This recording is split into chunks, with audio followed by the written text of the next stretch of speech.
Hello, welcome to Soulprint Intuitive Tarot. So, I thought once again I would take another look at Trump for the coming week.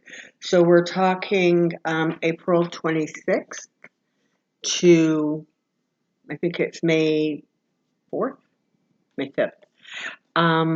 And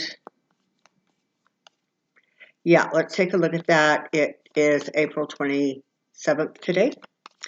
So that's what I want to take a peek at today. So we're just going to hop on this and find out, what Trump's doing. What this week is going to look like for him. Certainly last week was an utter and complete fiasco between the whole, drink bleach, putting UV lights inside the body debacle.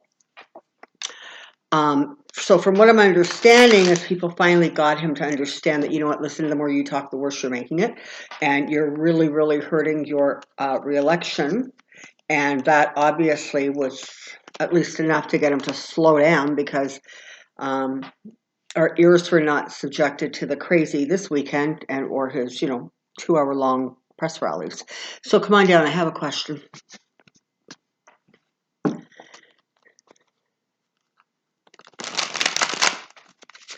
Okay, so question is, what is the week starting April 26th looking like for Trump? Here we go, we'll find out. So, Trump this week, Trump this week, Trump this week.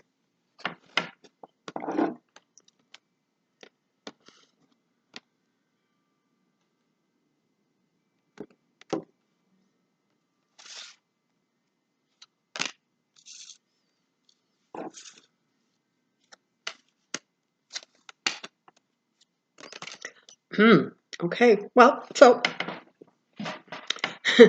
let's start with these lovely little cards, shall we? So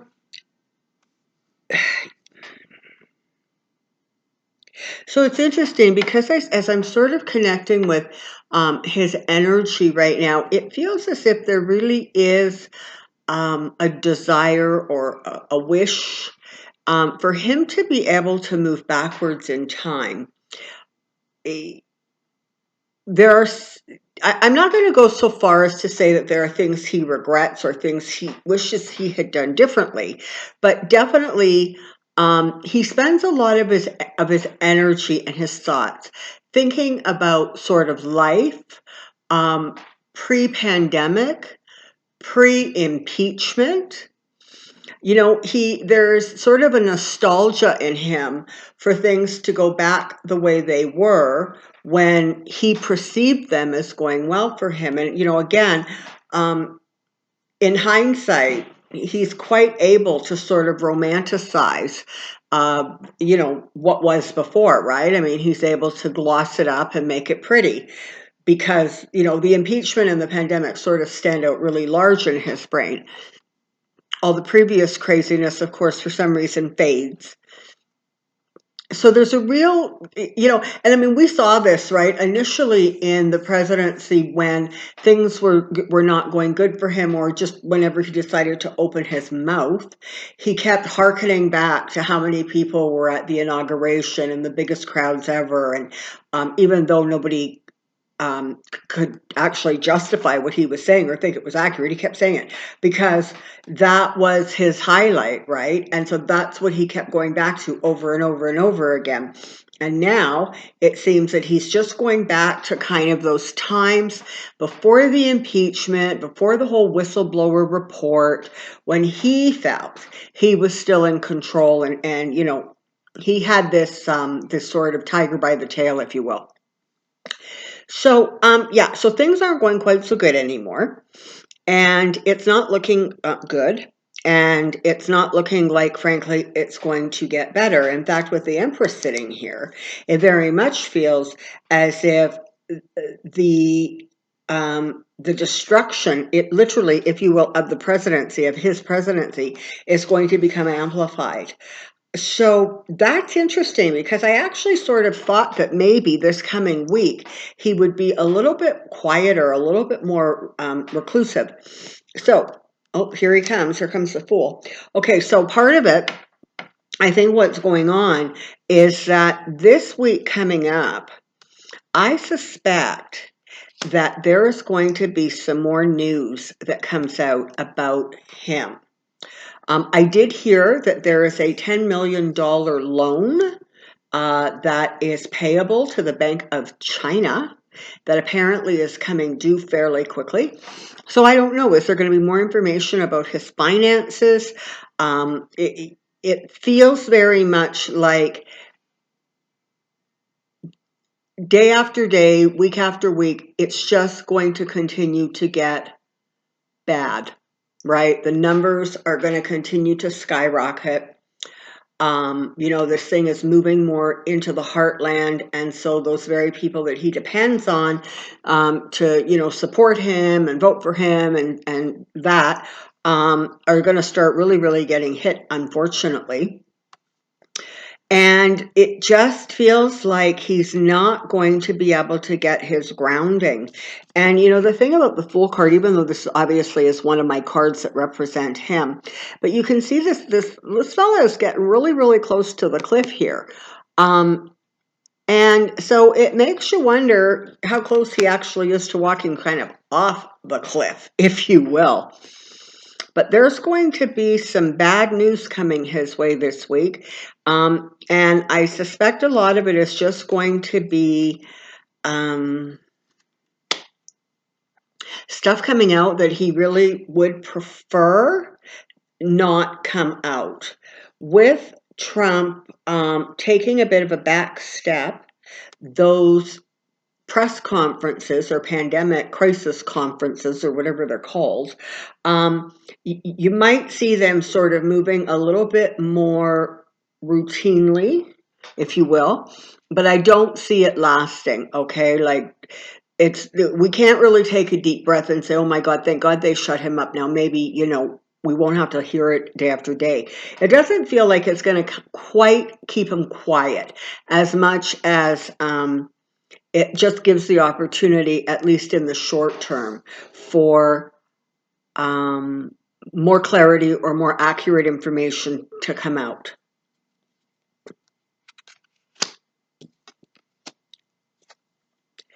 Yeah, it definitely feels like this coming week is going to be not good news for him, frankly. I mean, you've just got more information coming out about partnerships that he is involved with. And, could part of that be political partnerships? Absolutely. But I think some of it is business partnerships. And that, of course, terrifies him that information might be coming out. But I feel that this is going to be a bit of a bumpy week for him. I mean, you've got the Devil in the Tower sort of right off the get-go. You have the Knight of Pentacles talking about, selfish money. Okay, information coming out about selfish money or movement towards that. So that's going to be really interesting. And this Two of Swords is interesting because kind of sometimes it talks about decisions, trying to make a decision with like sort of not enough information. And God knows there's a lot of that going on in the Trump White House. In fact, it in some ways could really, really describe what the last 3.5 or 4 years have been, right? Decisions being made with no insider information. But it also feels like at this point, his people, his aides, are trying very, very, very hard to try to get things to balance, right? So that he stops. Because he's self-destructing, right? I mean, that's the problem. They're literally standing by. This guy is self-destructing, and their job is to figure out how to hold him together.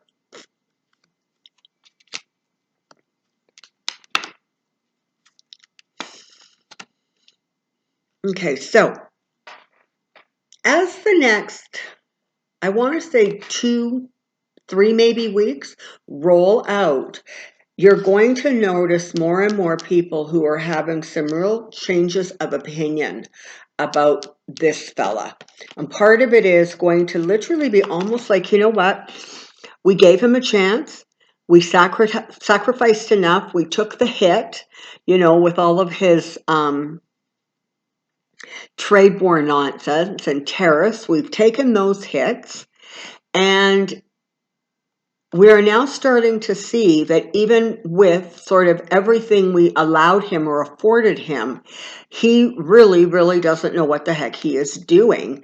And he's now putting us in jeopardy. And so you're going to see, again, I want to say almost like a shifting, another drop in the polls in terms of not only people's confidence in him. Certainly there's going to be some harshness coming out about how he is handling and frankly not handling the virus situation. And he pushes, and I have warned about this, right? He continues to, when he doesn't like the narrative, he's very good about, shooting out that shiny ball. So he tries to change the narrative. That is part of what the whole post office thing is about. And I don't know enough about the U.S. Mail Service to know whether, in fact, there should be some corrections made to the post office or not. But this is really more a bit of a let's try to change the narrative. And, at that, if I can kind of take a couple of digs at Amazon, well, that's great. Let me do that too. But he's going to start feeling some real disappointment about his support, his numbers, people's perceptions about him. And he really, you're going to see that disappointment, that frustration, that anger come out. And it's going to be, again, volatile because honestly, that's kind of what he does, right? He cannot handle being judged. And the more off the rails things go, the more and more thank the heavens above that reporters and, the newspaper people, the television people are starting to ask him some really, really pointed questions. They've sort of taken off the kid gloves. And they're realizing that, you know what, we really need to get kind of real serious with him and start trying to, back him into corners because you can't report on anything he says because it's all made up and lies. So the judgments are going to continue sort of to rain down on him, and it's going to be kind of difficult for him. He's not going to like it. He's going to, don't be surprised if he doesn't pull some other, I'm the president, I have complete authority, I can do this because I'm the president, stunt again this week or early next. Another one of those, I just will do whatever I want because nobody has nobody can question me in this area. So wouldn't be surprised maybe to see a couple of personnel changes, administrative changes. I wouldn't be surprised if the whole immigration thing that he's going after these days, I just wouldn't be surprised. You're going to see more pushes of his feeling of his absolute authority, of which he has none. Over the states. You're just going to see a bunch of stuff because he is going to be trying desperately to hang on to whatever it is he has right now. So supporters, donors, approval ratings, TV ratings, whatever it is that this guy considers important, because God knows it's actually not the people of the United States. But certainly anything having to do with numbers, his rating, his polls, that kind of stuff, he's going to be desperate to try to reverse that trend. And unfortunately, I don't see that really happening. It feels like things are just going to day by day sort of get worse and worse. And that's the thing about that whole drip. On a day by day basis, you kind of you hear it, you acknowledge it, and then you sort of move on from it. But when it's so continual like that, at some point, the drips start filling up a bucket. And at that point, there's sort of a look, there's an attempt to kind of put it all together and see the big picture. And as that continues to happen with him, he has less and less maneuverability because some stuff literally cannot be spun. I mean, there's not a good way to spin some of the crap that comes out of his mouth. So he's just, there's going to be a shift in messaging again, but I don't see him really making any headway. He's kind of going to be really boxed into a corner this week, it feels like. And he's going to be trying to distract, but the problem is, he's becoming more and more aware of the fact that information is likely to come out about him that he doesn't want to come out. So whether, and of course we are getting closer to the ruling on the tax information, and the unredacted Mueller report is still in the possession of Judge Walton. So going to be a lot going on that he doesn't want exposed, and so he's going to be kind of doing what he does in the background. It all boils down to money with him. It really does. It's never anything else. And what's happening is, in some ways, he really doesn't see that justice is coming for him. He doesn't understand that what he has done is going to be scrutinized to the point that it is. Because, let's face it, he has gotten away with so much stuff in the last 3 years, including that basic extortion attempt with Ukraine, that there are very few harnesses on him. So he's just going to start spewing stuff out. So I think this week you can anticipate some erratic behavior. And I know that's really no news flash. And you can expect more stuff coming out about him that he doesn't like. And you can expect sort of that retaliatory behavior. So let's see if we can find out about anything outside of his personal realm in terms of the coming week. So I'm just going to take the deck, and I'm actually just going to cut it again and see what information we can get about events around him.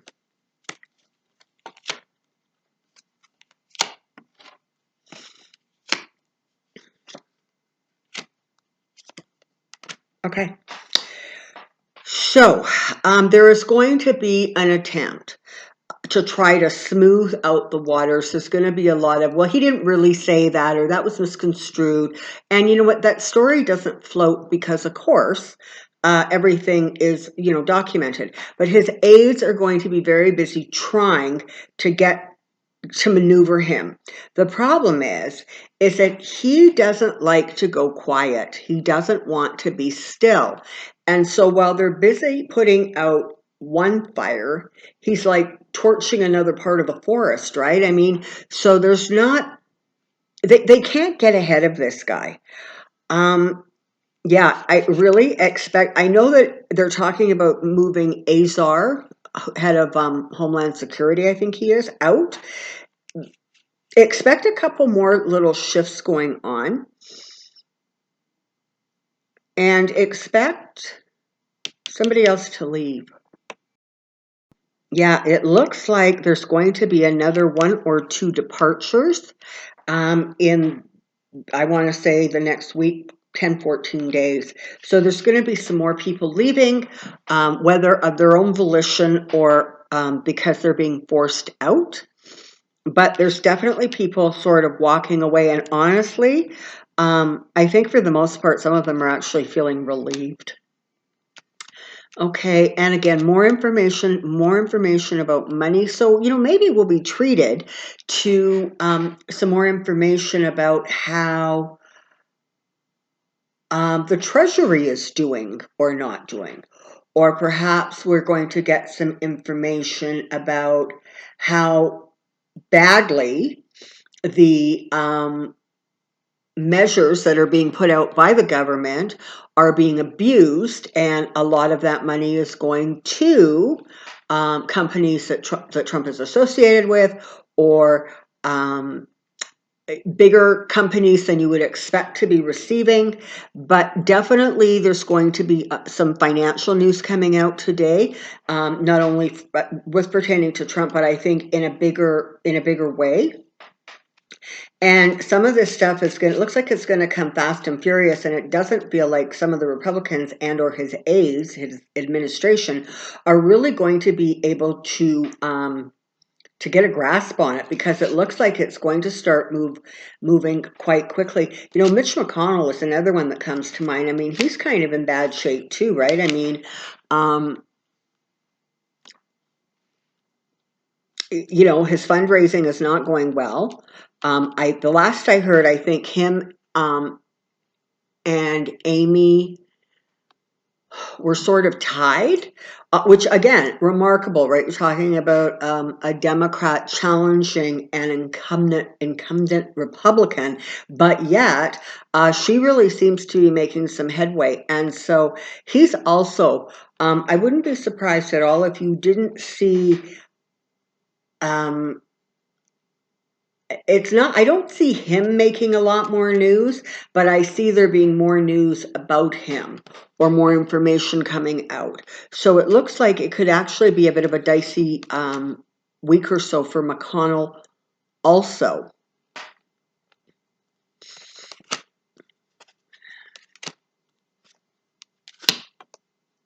Yeah.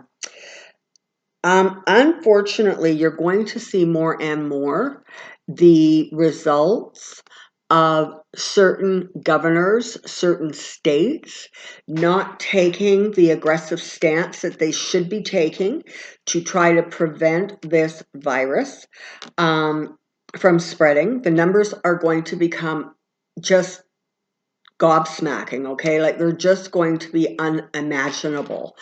And because there have been no, you know, these people, they're like, oh, well, you know, we've only had so few, so I think we're going to be fine. Well, yeah, you've only had so few because you are just at the very, very, very beginning stages of this thing.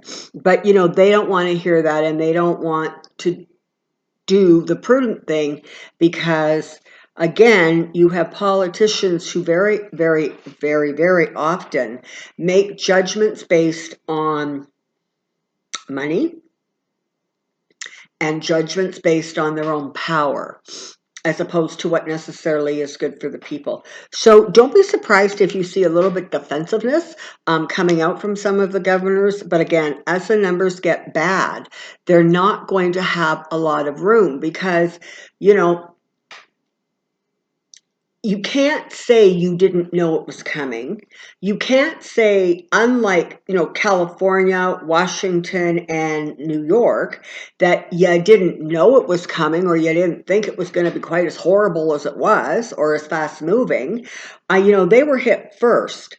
But so you have their experience to look to for information, and you guys don't want to do that. So it's going to be very interesting to see exactly how they defend themselves as things start falling apart. And again, the numbers, they're going to keep on coming. They're going to keep on coming. Okay, the numbers are not going to sort of level out, right? Because even some of those big centers with really intense populations have started to, you know, sort of level out or plateau or slow down, whatever word you want to use. It's going to start like a wave going towards the heartland. And so at this point, it doesn't look like there's a whole heck of a lot slowing it down. And you have politicians who are either not doing enough or not working hard enough or doing nothing to kind of get this thing under control. And again, there's the ongoing problem with the Trump administration basically being absolutely useless when it comes to helping the states get the, you know, PPE that they need, the test swabs, the kits, whatever it is. They're being absolutely useless. And so it puts the states in a situation of sort of fighting against each other. That to some degree is being rectified as clumps of states are sort of getting together, and they're using, you know, more purchasing power basically to get some of the stuff they need rolling towards them. But again, there's going to be like assessing going on and stuff this week. But the overwhelming feeling is that by the time we get to this time next week, it's going to feel like being staggered by the numbers, by the information, by stuff that is coming to light, and news and information that is coming out that is not going to be good news.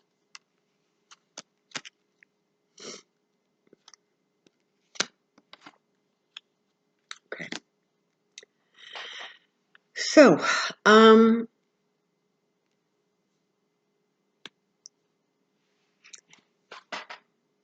this is a message of hope, okay? This is talking about the fact that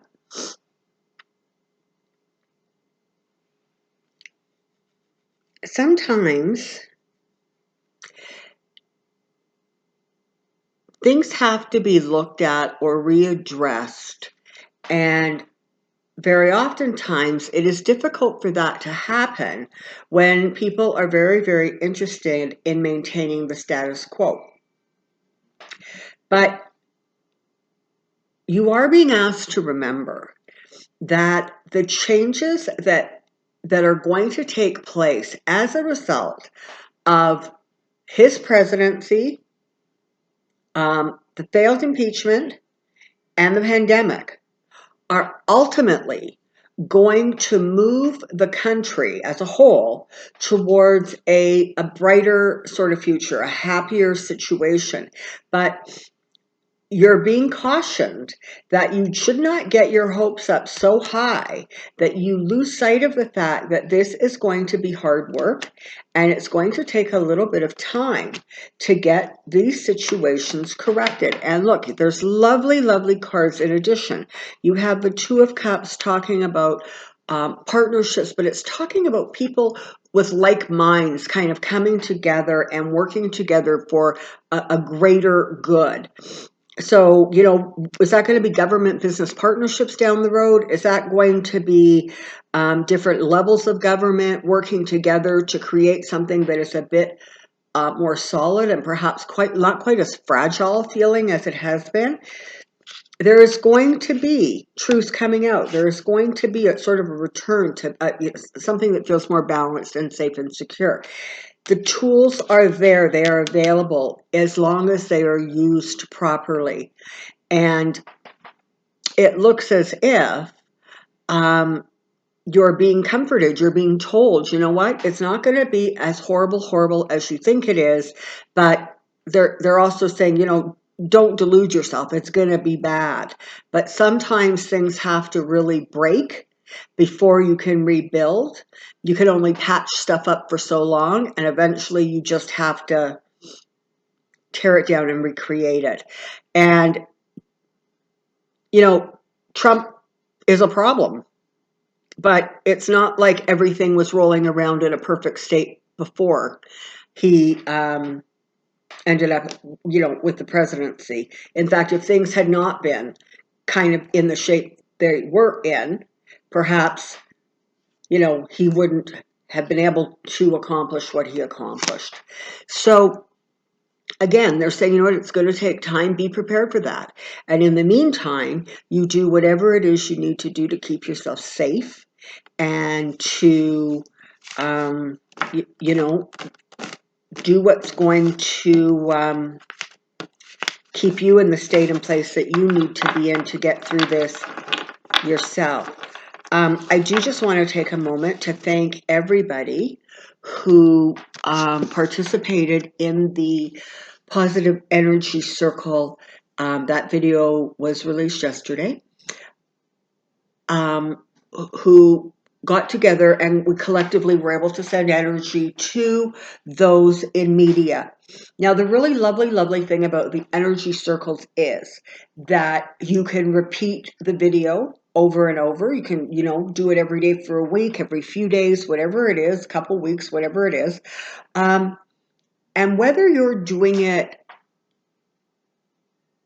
or whenever you're doing it, it's still going to have the same effect as if, there were people collectively who were doing it at the same time, because the energy always connects to like energy and it becomes amplified.